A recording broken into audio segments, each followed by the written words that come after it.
A shoulder-fired missile detonates against an F-15E Strike Eagle above Iran's Zagros Mountains. Call sign Dude 44. Both crew eject into the darkness. The pilot is recovered within hours, but the weapons systems officer, a full-bird colonel, lands alone, wounded, armed with nothing but a pistol and a survival beacon, hunted by IRGC soldiers with a price on his head. SEAL Team 6 has 48 hours before Iran turns one American into a bargaining chip that reshapes the war. This is a fictional military scenario inspired by real US Armed Forces capabilities. It does not depict actual events. 37 days into Operation Epic Fury, a full-bird colonel with 2,800 flight hours and 3 combat deployments is alone in a rocky ravine deep inside the Zagros mountain range, 14 kilometers from the wreckage of his F-15E. With a fractured ankle and 2 magazines for a pistol he hopes he never has to use. The Zagros run 1,500 kilometers along Iran's western spine. Elevations here exceed 2,100 meters. The IRGC has already activated local Bakhtiari tribesmen, $60,000 to find one American before sunrise.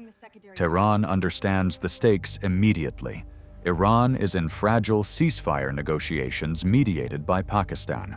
A captured US Air Force officer, a man who was bombing their country when he went down, is leverage unlike anything they have secured in 6 weeks of combat.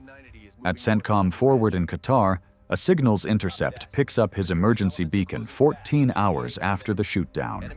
He is alive, injured, moving north toward higher ground. On the tactical display, his beacon is pulsing from a ridgeline at 2,100 meters, surrounded on 3 sides by IRGC patrol routes converging at 4 kilometers per hour. The only viable extraction corridor opens for 90 minutes, starting at 200 local time. The mission is authorized at the highest level. The rescue package assembles in 3 hours. Somewhere in the Zagros, a wounded colonel is counting on it. The ground element, 16 operators from Naval Special Warfare Development Group, DEVGRU, SEAL Team 6, 2 8-man assault teams, 1 to reach the colonel, 1 to hold the perimeter.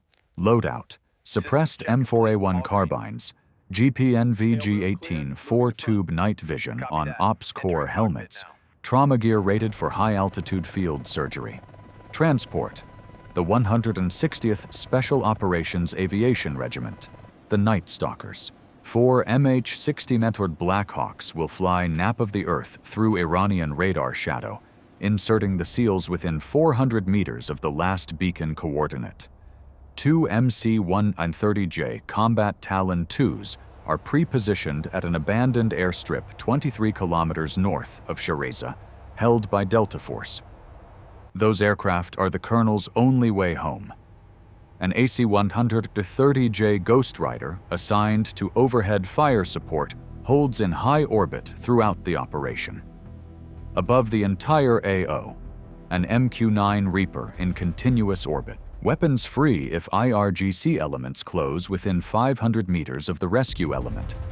While the assault teams gear up, the CIA executes its deception program. Fabricated signals push into Iranian intelligence networks, false voice intercepts, ghost convoy signatures moving toward the Iraqi border. The goal: redirect 800 IRGC soldiers 60 kilometers in the wrong direction. It works for 11 hours. The colonel knows the protocol. No radio traffic. Move only during dead hours. Stay high. He has found a crevice in the rock face 40 meters below the ridgeline, armed with 2 magazines and a survival beacon. He waits. If this mission is your kind of operation, subscribe now. Operation Fury deploys new combat scenarios every week. At 01:15, all elements confirm ready. At 0200, the radar gap opens. The Night Stalkers lift off. The 4 MH-60 METSIMs cross the Iranian frontier at 200 feet, running dark. No navigation lights, infrared exhaust suppression engaged.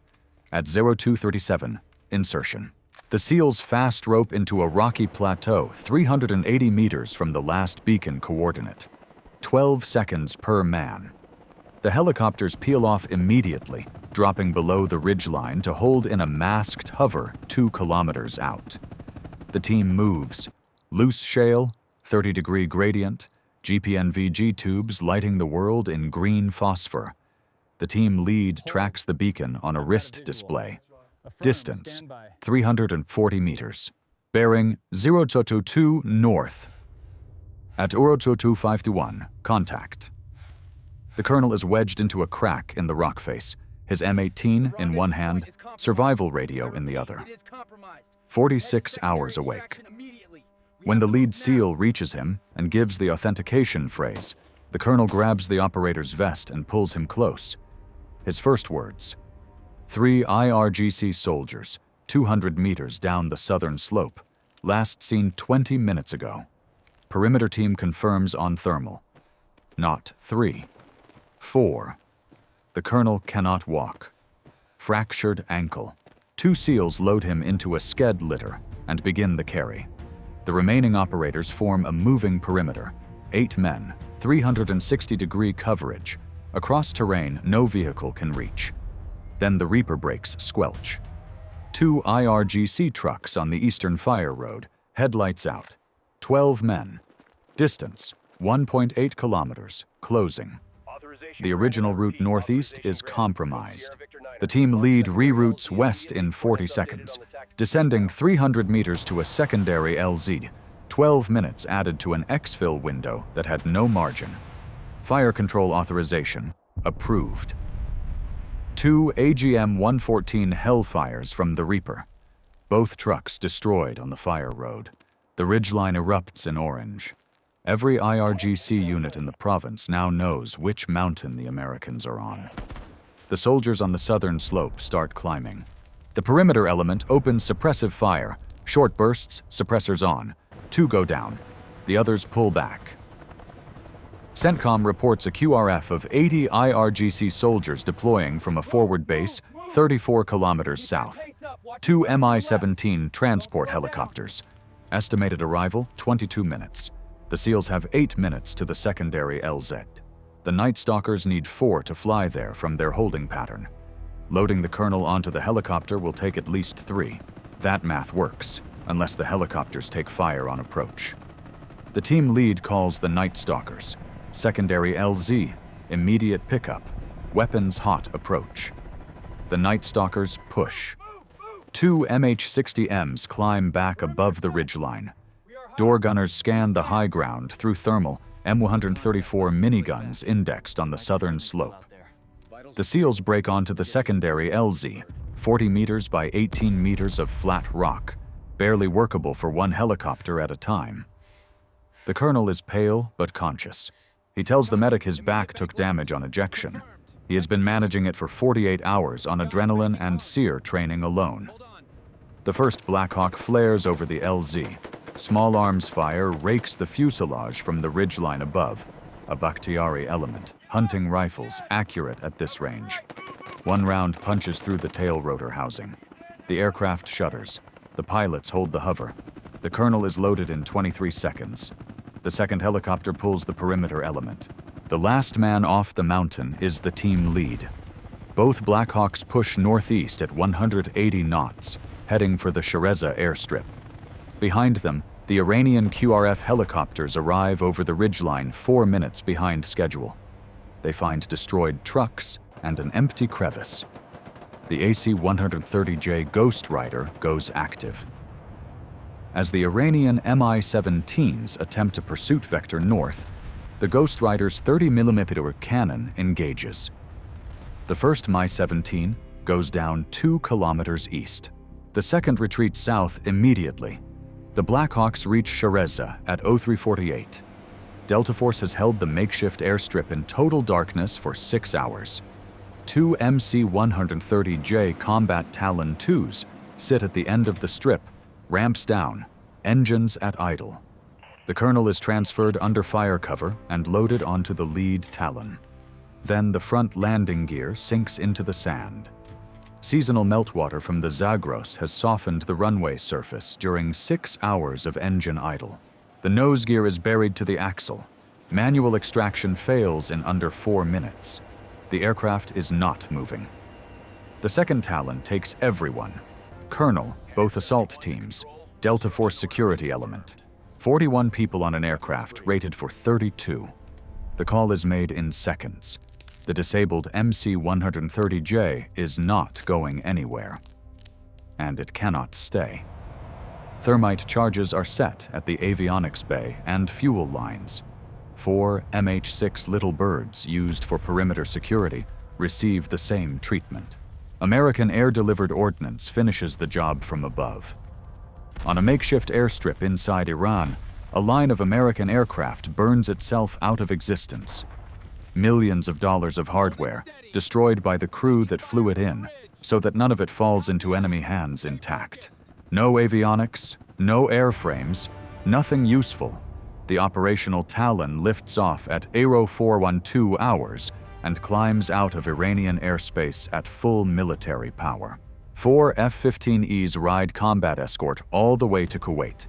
In the CENTCOM situation room, rescue confirmed at 0423.